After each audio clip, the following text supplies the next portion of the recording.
Picture a small, isolated nation. Suddenly, a heavily armed military column crosses its border. Ordinarily, it must fight for its survival entirely alone. But imagine if, the moment that border was breached, 31 of the world's most advanced militaries immediately stepped in, honoring a single promise. If you attack one of us, you are attacking all of us. That promise forms the bedrock of the North Atlantic Treaty Organization. This chart shows the combined annual defense spending of member nations. It rapidly scales past the $1 trillion mark, dwarfing the total economic output of many developed countries. Think of it like a neighborhood protection agreement. If a thief breaks into one house, every family on the block comes out to defend it. In the context of this alliance, that principle is called Article 5. We have to ask why this global tripwire was built in the first place. And perhaps more importantly, why does a military pact designed for the North Atlantic directly affect the economy, technology, and stability of people living thousands of miles away? In 1945, Europe was completely devastated. Millions were dead, economies were shattered, and major capitals were reduced to rubble. Before the dust could even settle, a new rivalry emerged. Western nations grew increasingly fearful that the Eastern Bloc, led by Joseph Stalin and the Soviet Union, was actively seeking to expand its influence across the fragile continent. To deter that expansion, the United States, Canada, and 10 European countries signed the Washington Treaty in 1949. This map shows those 12 founding members, uniting under a single security umbrella to prevent another land war in Europe.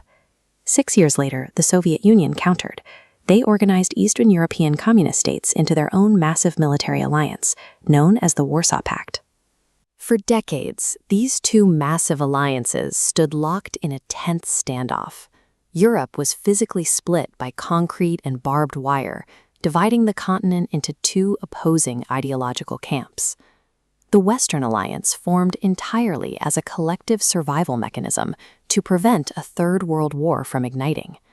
The Soviet Union collapsed in 1991, and the Warsaw Pact dissolved along with it. Yet the Western Alliance chose to stay intact. Instead of disbanding, it began absorbing former Eastern Bloc countries. Over the next 3 decades, the membership roster grew steadily from its original 12 nations to 32.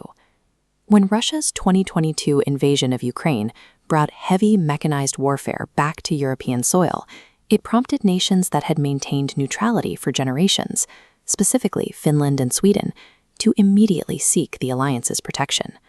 Today, the headquarters for this massive operation is in Brussels. Its highest political decision-making body is the North Atlantic Council, where representatives from every member state sit at the table. Unlike the UN Security Council, no single country holds a veto here. This diagram illustrates how the Council operates strictly on consensus. For a major decision to pass, every single one of the 32 nations must agree. Supplying 30 dozen synchronized militaries requires immense industrial coordination. Aerospace and defense corporations construct and maintain shared platforms, ensuring that different national armies can communicate and operate seamlessly together. You're looking at a deeply complex political consensus machine, heavily reinforced by a $1 trillion network of advanced technology and industrial manufacturing.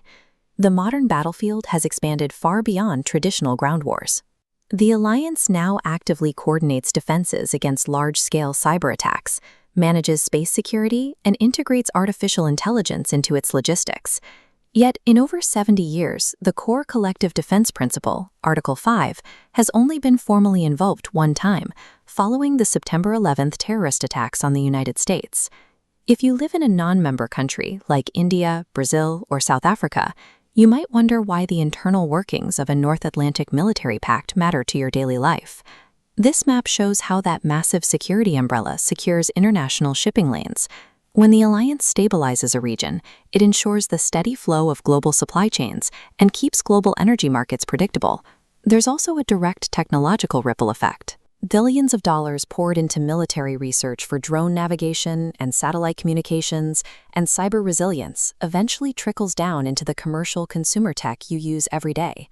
When this coalition mobilizes or manages a crisis, it directly influences global inflation, fuel prices, and the pace of technological innovation around the world. The organization does face serious internal criticism. This graphic illustrates the financial tension.